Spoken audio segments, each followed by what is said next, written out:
Mukama yebazibwe bantu ba Katonda balungi babuzaako linnya lya Mukama waffe Yesu Kristo era nembebaza okuwangayo obudde ne tugabana ekigambo kya Katonda ne tugabana emmere ey'omwoyo tusobole okuyambagana okulaba nti ffenna tugenda mu ggulu.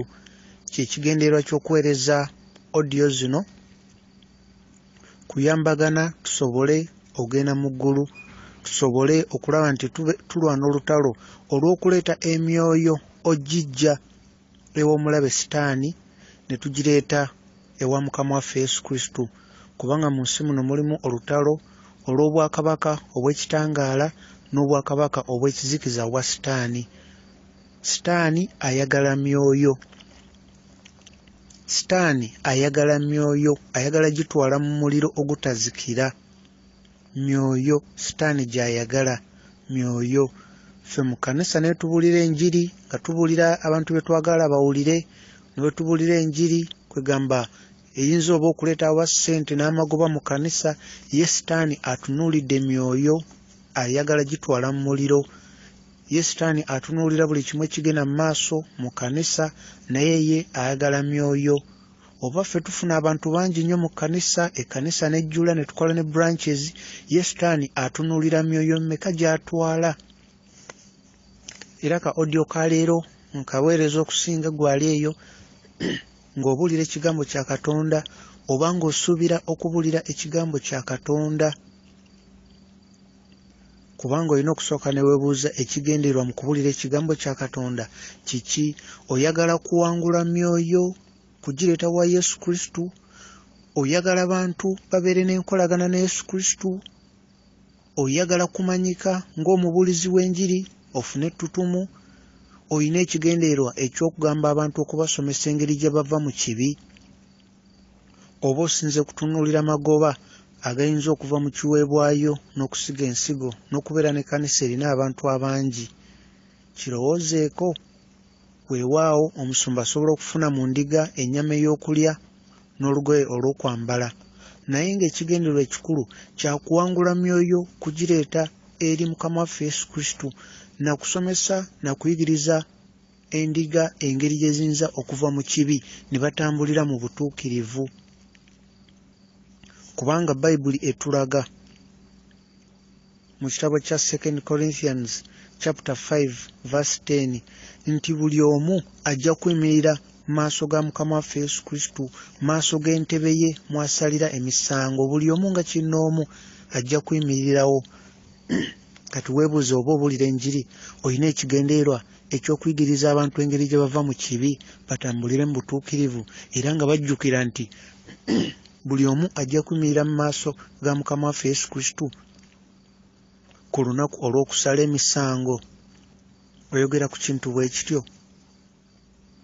Tujjukire omutima gwaffe kye kirina okubeera ekisenge kyaffe mwe tusabira. Omutima gwaffe. N'oba nga tofunye budde genda ku kkanisa, katugeza tufunye budde oba kutuulako oba mu kisenge n'osaba, ne ku mirimu gy'osobola okusaba, omutima gwo osobola okugufuula ekisenge ky'omwosabira. Omutima gwo n'obeera ng'osaba, n'oba olina emirimu gy'okola n'obeera ng'osaba. Ne Bayibuli etugamba tusabe nga tetuweera, kuba n'omulabe gy'atudde naye taweera. 1 Thessalonians chapter 5 verse 17 batubuulira okusaba nga tetuweera, kubanga n'omulabe naye gy'atudde taweera, asigala alumba mu lutalo, asigala aleeta ebikemo, asigala akola kyonna ky'asobola okulaba nti atwala emyoyo mu muliro ogutazikira.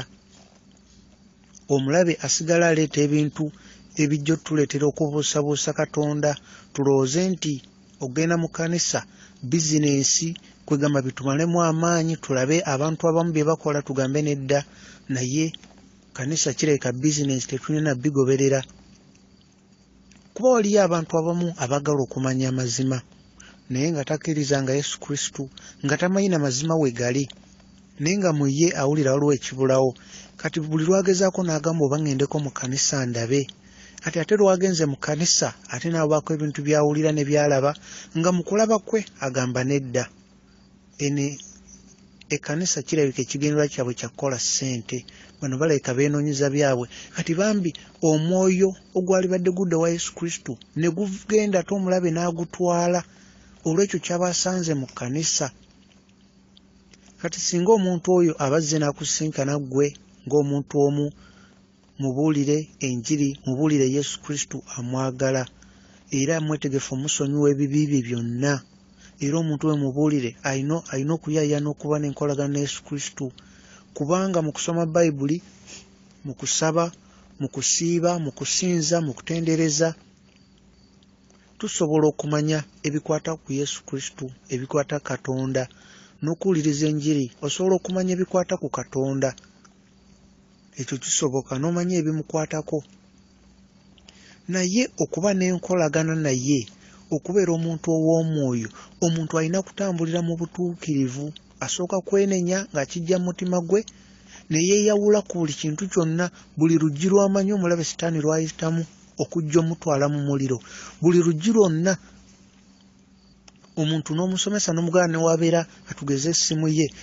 alabe mu ssimu ze waliwo essimu sitaani gy'akozesa omutwala mu makubo amakyamu eyo alina gijjamu buli kkubo lyonna lyalaba omulabe sitaani lyayitamu kuba weebuuza mu mutima gwo sitaani ayinza kuyitawa Mukama ajja bikuleetera ku mutima gwo Mwoyo Mutukuvu ajja kukujjukiza ebifo ebikyamu ennamba z'essimu enkyamu buli kintu kyonna kyolina okuvaako kazibe ennyimba kazibe ki Mwoyo Mutukuvu ajja kukujjukiza kino kibi byonna ogende ng'obijjawo olwo otandike olugendo lw'okutambulira mu butuukirivu obulokozi bwa kinnoomu ne bwe tuba tusaba nga tuli bangi ng'ekkanisa buli omu ajja kumira yekka maaso ga Mukama waffe buli omu ajja kumira yekka ate no buli omu olunaku lwagenda luyinza okwawukana n'olw'omulala obulokozi bwa kinnoomu okutambulira mu butuukirivu kyekireetera omuntu okubeera omuntu ow'omwoyo kyekireetera omuntu okufuna obumanyirivu bwa Kristo munda mu ye n'alyoka atambulira mu Kristo olwo n'asobola okubamu omwoyo gwa Kristo olwo aba wa Kristo aba wa Jesus kubanga Romans chapter 8 verse 9 watulaga nti oyo atalina mwoyo wa Kristo munda mu ye si wa Yesu n'oba ng'omaze mu kkanisa emyaka emeka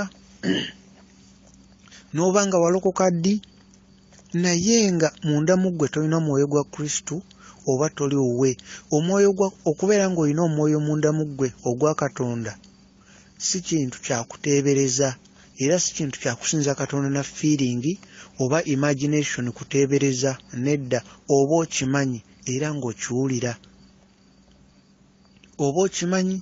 ng'okiwulira era ne w'osoma Bayibuli Mwoyo Mutukuvu aba akkulembera bw'abanga si Mwoyo Mutukuvu yakkulembedde osobola okusaba n'osinza n'obuulira enjiri nga gwe weewulira naye Katonda nga takuwulira olwo oba toli mu mwoyo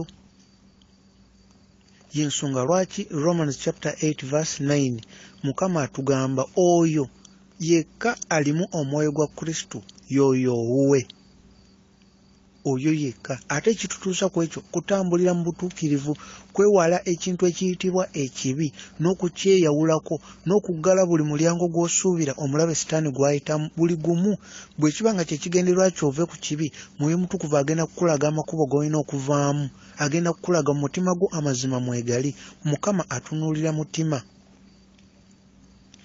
bwe twenenya nga kiviiridde ddala ku mutima Mukama atusonyiwa ne weenenya ng'era oli mwetegefu n'okuva ku makubo ago ne weenenya Mukama atusonyiwa buli kimu atuleseewo nga tukyali balamu kubanga atuwadde akakisa okwenenya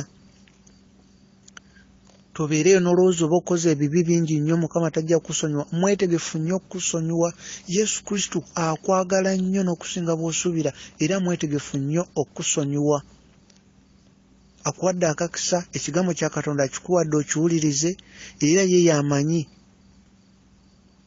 ne maaso ebigenda okubaayo mu future yo abimanyi era atugamba tusooke tunoonye obwakabaka bwa Katonda ebirala byonna bijja tugattirwako ebirala byonna Kristo ayagala kubeera munda mu ggwe mu mutima gwo mwayagala okuteeka ennyumba ye mu mutima gwo, abeere wamu naawe, atayogere naawe ng'omuwulira. Bw'obeera mu mwoyo, Yesu Kristo ajja kukubuulira enjiri.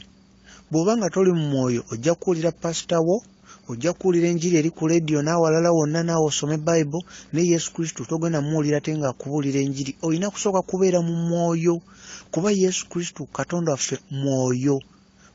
Mwoyo mutukuvu ayogera n'omwoyo wo. Kati oba toli mu mwoyo, togenda kutegeera ky'aggamba.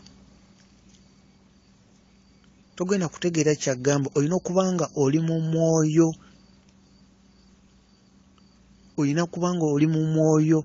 Olwo ekyo kyokola kijja kuba nga kikulembeddwa mwoyo mutukuvu. Tujjukire Mukama waffe Yesu Kristo nga tannatandika kugenda kubuulira njiri, mwoyo mutukuvu yasooka mukkako n'alyoka agenda atandika emirimu gy'okuweereza. Mwoyo mutukuvu yasooka mukkako. Era olaba nga mwoyo mutukuvu tannamukkako, Bayibuli yamuyitanga omwana w'omuntu. Era we baamala mwoyo mutukuvu yamala omukkako, ate Bayibuli netandika omuyita omwana wa Katonda. Omwana wa Katonda. Kati naawe mwoyo mutukuvu wakukkako, munda mu ggwe ojja kubanga Christ ali munda mu ggwe, Kristo ng'ali munda mu ggwe. Tujjukire 2 Timothy chapter 4 verse 3 okutuuka ku verse 4. Bayibuli batulabula nti abasumba bajja kujja nga boogera bye baagala tuwulire, ebyo ebibafuula ab'ettutumu. Ekyo tulina okukyegendereza. Enjiri tulina okubuulira abantu bave mu kibi batambulire mu butuukirivu. Okwenenya tulina okubuulira okwenenya. Singa omuntu omugamba leero enjiri agenda gaggawala, agenda kuba bulungi, omuntu oyo nga wakamala omubuulira n'afuluma mu kyaki, katugeze oba katugeze emmotoka oba emukonyo bavudde mu bulamu bw'ensi, osuubira agenda mu ggulu nga wakava namubuulira? Osuubira agenda mu ggulu lw'okuba avudde mu kyaki omubuulidde obugagga?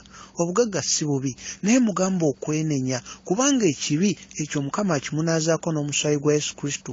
Ekyo ekibi kye kigaana omuntu ogenda mu ggulu n'agenda mu muliro. Ekibi okugaggawala si kubi, n'omubuulira okugaggawala si kubi, naye tulina okukulembeza ennyo okwenenya, okutambulira mu butuukirivu, kubanga mwoyo wa Katonda mutukuvu, ne Katonda mutukuvu.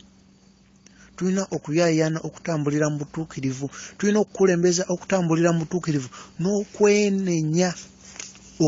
Kuba Mukama atuleseewo nga tuli balamu tusobole okwenenya. Bwe tulaba mu kitabo kya Matthew chapter 7 verse 26, Mukama waffe Yesu Kristo yatugamba okuteeka ekigambo kye mu practice, okufuula ekigambo kye omutindo obulamu bwaffe kwe butambulira kyekisinga obukulu. Kyekisinga obukulu. Twagale Katonda n'omutima gwaffe gwonna, n'omwoyo gwaffe, n'obusobozi bwaffe bwonna. Tweyawule ku kibi. Okwagala Katonda kweyawula ku kibi. Okwagala Katonda tulina okweyawula ku kibi. Tulina okuteeka maaso ga Katonda ekibi ekiri mu mutima gwaffe. Tetulina kukweka kibi kyonna. Tewali kibi ky'oyinza kukweka Mukama Katonda. Ne obeera ng'osaba n'okola kinaye nga munda mu ggwe omanyi olina ekibi ky'okweseemu, oba weerimba wekka. Omulabe Sitaani ekyo kyennyini ekibi ky'okwese mu mutima, ky'olowooza nti okikwese Katonda, ekyo kyennyini n'omulabe Sitaani kyeyesiga kyagenda okukusongamu engalo maaso ga Katonda agambe oyo nina enkolagana naye ku nsonga bweti ne bweti. Ekibi kyennyini ky'osirikidde mu mutima gwo. Ensonga egaana baana ba Katonda okufuna omwoyo we, omwoyo mutukuvu, kibi ekiba kisirikiddwa mu mutima. Ekibi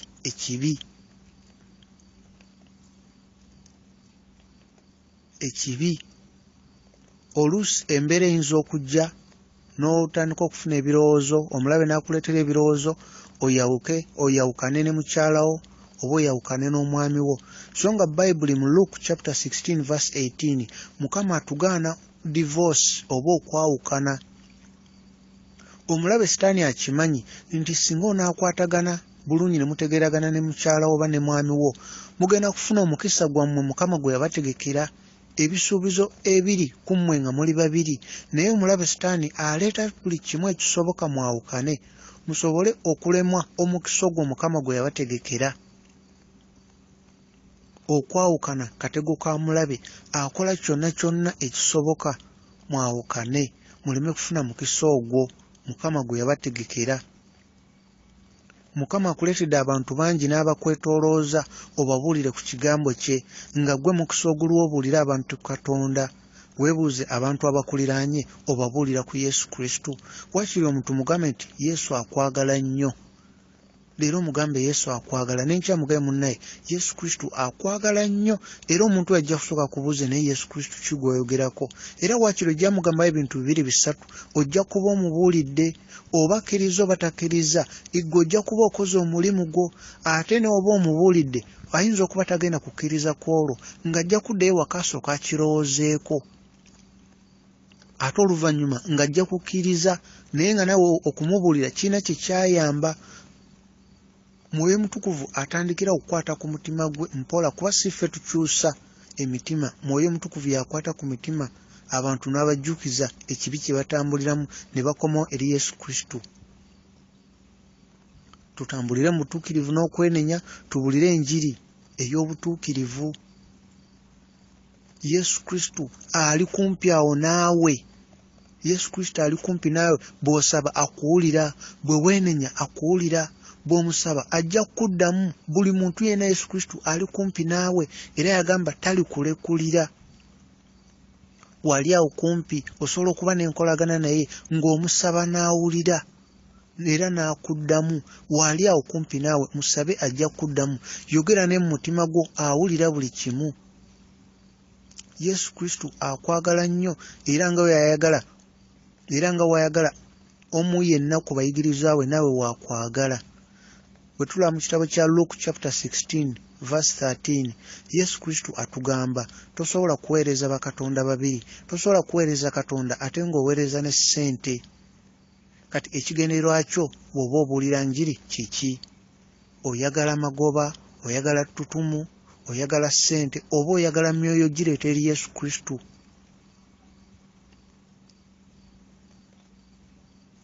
Tutambulire mu butuukirivu n'okwenenya, nga tukyayina ekiseera, nga tukyayina omukisa.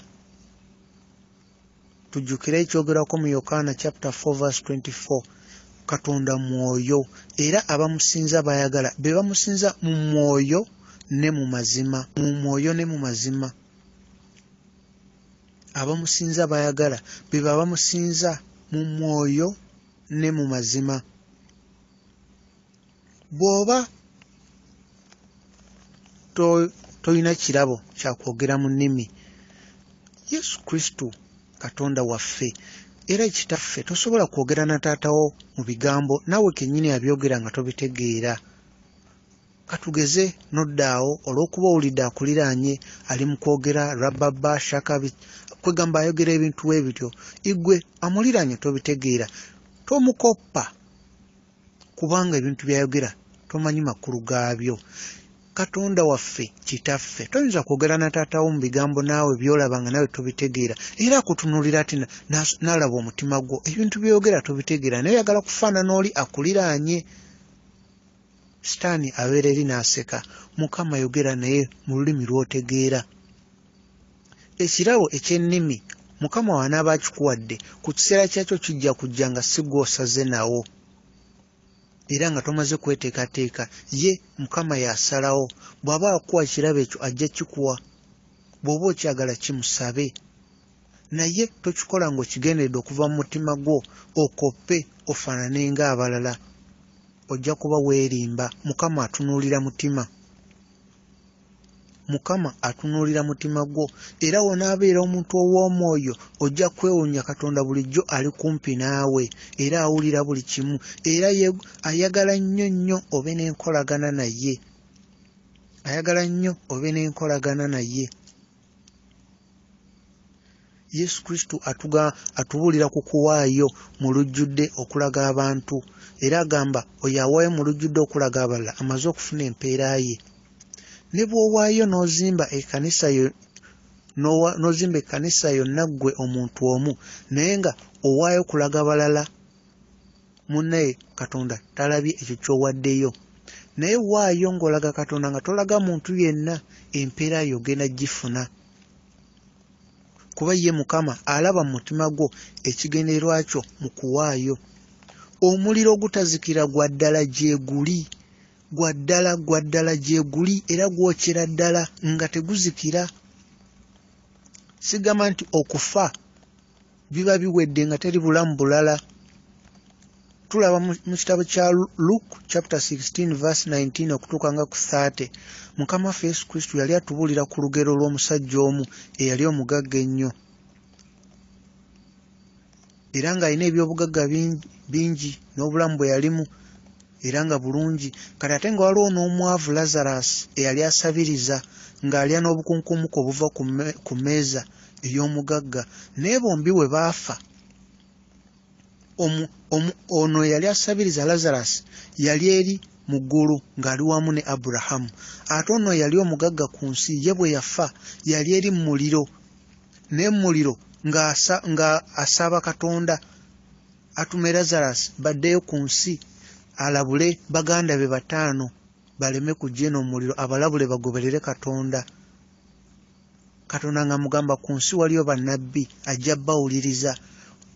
Ono yali omugagga we yali mu muliro ng'agamba kale ab'oku nsi baganda be banaalaba omuntu avudde mu kufu abadde omufu ng'azzeeyo bajja mukkiriza.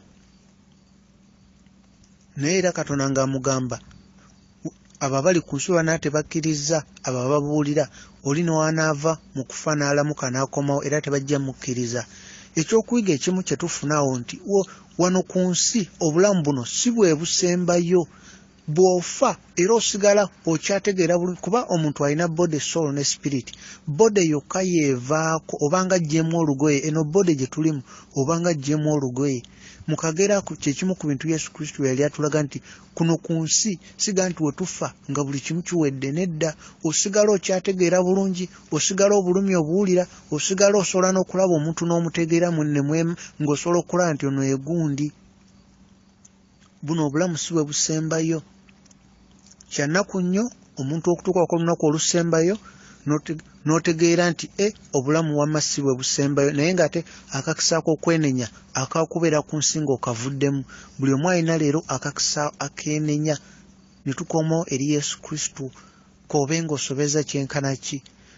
Atuleseyo nga tukyali balamu, twenenye tutambulire mu butuukirivu, twenenye tutambulire mu butuukirivu, tubeere abantu ab'omwoyo, tuyayaane okufuna emmere y'omwoyo eri pure. 1 Peter chapter 2 verse 2, Mukama ayogera naffe nga ffe abaana abato mu mwoyo, tuyayaane okufuna amata agali pure ag'omwoyo, emmere y'omwoyo esobole okutuyamba okukula mu bulokozi mu lugendo lwaffe olw'obulokole.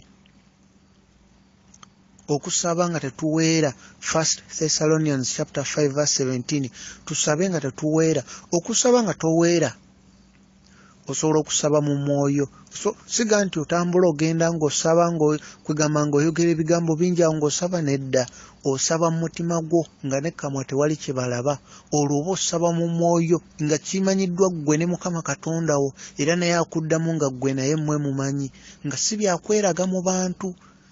Ekimu ky'osobola okusaba munda mu mutima gwo, osobola okusaba mu mutima gwo ng'oga Mukama nziggyaamu by'otayagala, onteekemu omwoyo gwo, okwagala kwo n'obulamu bwo, nga gwe kyo ky'osaba mu mutima gwo n'oba okola mirimu gyo okisabira muli mu mutima gwa Mukama nziggyaamu by'otayagala, onteekemu omwoyo gwo, okwagala kwo n'obulamu bwo. Omukama yagenda okuggyamu emize gyonna, Mukama yatuggyamu ebyo byonna, ffe tetulina busobozi. Ffe we tugezaako okubyeggyamu ku lwaffe, okivaamu leero oba mwenge n'oguvaako enkya n'oddako, n'oguvaako ennaku 3 ate olw'olunaku olwokuna n'onywera gwa nnaku 3, kuba ffe tetulina busobozi. Ne ye yatuggyamu ebyo, ye yatuggyamu ebyo. Omulabe Sitaani ekigendera kye kyakutta, kuzikiriza na kwonoona. Omulabe ye yayonoona entegeka zonna Mukama z'atutegekedde, olw'okuba ffe twewa omulabe ne tutambulira mu makubo ge. n'okuba pulaani ennungi zitya naye n'otambulira mu kkubo ly'omulabe agenda kwonoona entegeka zo zonna. Omukisa gwo n'ebisuubizo Mukama bye yakuwa byonna omulabe agenda bibba. We twewa omulabe ne tutambulira mu makubo ge. Bwe tuba tutambulira mu makubo ga mulabe ate ne tusuubira okufuna emikisa Katonda gye yatusuubiza, ebyo yennyini omulabe omukisa gwe tuma okutambulira mu makubo ge akosa akakakisa natta buli kimu Mukama kye yatuwa. Naye beera omuntu ow'omwoyo, buli kimu kigenda kukyuka. Essuubi, okwagala, okukkiriza bigenda kuba bipya mu mutima gwo ng'ate bya ddala, si ng'eno ensi weebigaba naye nga Mukama w'abigaba. Kuba onoonya obwakabaka bwa Katonda byonna Mukama agenda kuzza buggya ebisuubizo byonna bye yakuwa. Obutuukirivu n'okwenenya, beera n'enkolagana gwe ng'omuntu omu ne Yesu Kristo kisoboka, n'obeera naye ng'akumanyi, ng'ayogera naawe nga si byakuteebereza. Kuba obanga toli muntu wa mwoyo oba osuubira nti abantu bonna ndowooza we batyo bwe bali, nedda ali muganda wange, tambulira mutuukirivu, weenenye. Yesu Kristo ajja kuba n'enkolagana naawe nga gweka gw'okimanyi gw'ayogera naye, gwe ojja kuba okimanyi nti ddala kyayogera mu Bayibuli kyekyo kituufu. Asobola okuba n'enkolagana naawe, ate ayagala okuba n'enkolagana na buli omu. Twenenye, tutambulire mu butuukirivu n'okwenenya. Okwenenya kukulu. Mukama atusonyiwa byonna, atusonyiwa byonna. Kabaka Dawudi yayagala omukyala w'omwami omulala wa Ureya, ate n'atta ne bbaawe omukyala oyo. Naye yeekomawo eri Mukama n'afukamira neyeenenya ng'akijja ku mutima gwe. Neyeenenya ng'akijja ku mutima, era Mukama yamusonyiwa. Tewali Mukama kyatagenda kukusonyiwa. Mukama ajja kukusonyiwa buli kimu. Bw'obanga weenenya ng'okijja mu mutima ng'ate oli mwetegefu okuva ku makubo ago. Mukama bakuume, tutambulire mutuukirivu n'okwenenya. Bw'oba owulira nga buno obubaka olina ky'osobola okuyigamu, weereza n'omulala obeere okwegamba naawe otambuze ekigambo kya Mukama. Osobola okubako omutima gw'okwatako kw'ekyo ekigambo naawe ky'oweereza. Oba olya ne wabaawo omuntu ava mu kkubo ekyamu n'adda mu kkubo ettuufu, olw'ekyo gwe ky'oba okoze. Kuba ekigendererwa kya kuyambagana tugende mu ggulu. Tewali kigendererwa kirala kyonna, wabula tugende mu ggulu. Igwe omwoyo gwo gugende mu ggulu obone egeyeena. Kye kikulu. Tutambulire mutuukirivu, tuve ku kibi. Olutalo luli mu ndowooza yaffe. Omulabe olutalo alutadde mu ndowooza yaffe, aleeta ebirowoozo ebikyamu, obigoberera ng'akutwala mu kibi. W'obigoba bigenda. Ekirowoozo ekikyamu kyonna wekijja okigoba mu linnya lya Yesu kigenda. Bw'okifumiitirizaako n'okiremerako, era omulabe amaliriza kutute mu kkubo ekyamu. Olutalo luli mu ndowooza yo. Y'ensonga lwaki olina okuba buli kiseera ng'olina essala z'osaba mu mutima gwo. Ebirowoozo ebikyamu bireme kujja. Bigenda okujja bisanga oli mu kusaba ng'ogamba Mukama nzigyamu by'otayagala, onteekemu omwoyo gwo, okwagalako n'obulamu bwo. Eryo ekkubo ligenda kutuusa okubeera omuntu ow'omwoyo. Kati wonaabeera ow'omwoyo, Yesu Kristo ye akubuulira enjiri ki kyayagala obeere, era okitegeera okuva eri ye. Mukama kuume.